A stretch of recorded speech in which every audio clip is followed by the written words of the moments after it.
We are just days away from beginning a new decade, and for many people, that means making New Year's resolutions. But most of us, well, we give up after the first 30 days. So how do we make self-care a priority in 2020?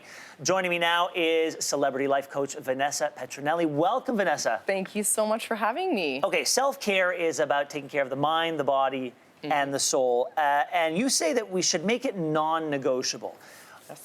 Okay, what does that mean? How much time do we need to carve out for ourselves before that starts taking away from the other stuff that we need to be doing in life? Absolutely. Well, I say it's non-negotiable because it's something that has to become foundational. Yeah.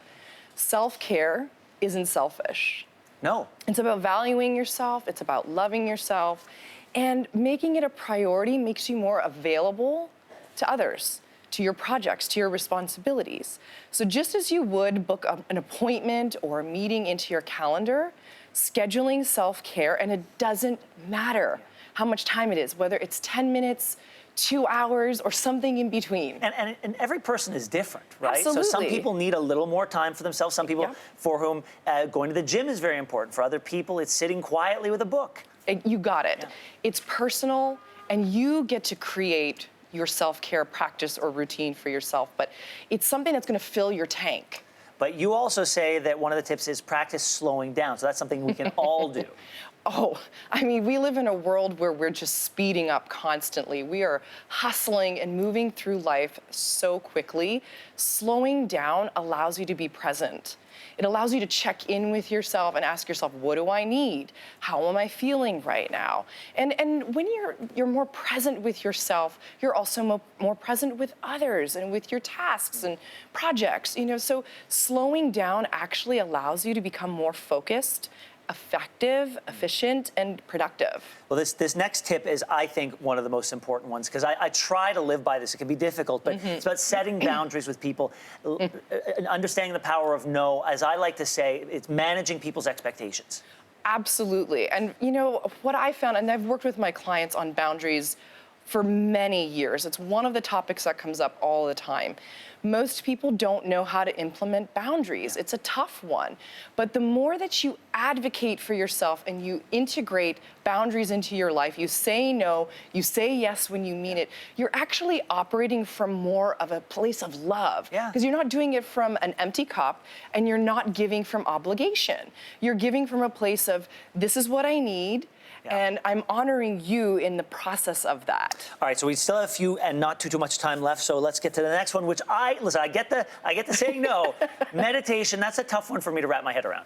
It can be, and it's a practice. This is something you don't just wake up and you do one time and you're all zenned out. It's something you have to practice over and over again. Start with 5 minutes. Start with just focusing on your breath. It doesn't matter if the thoughts are there.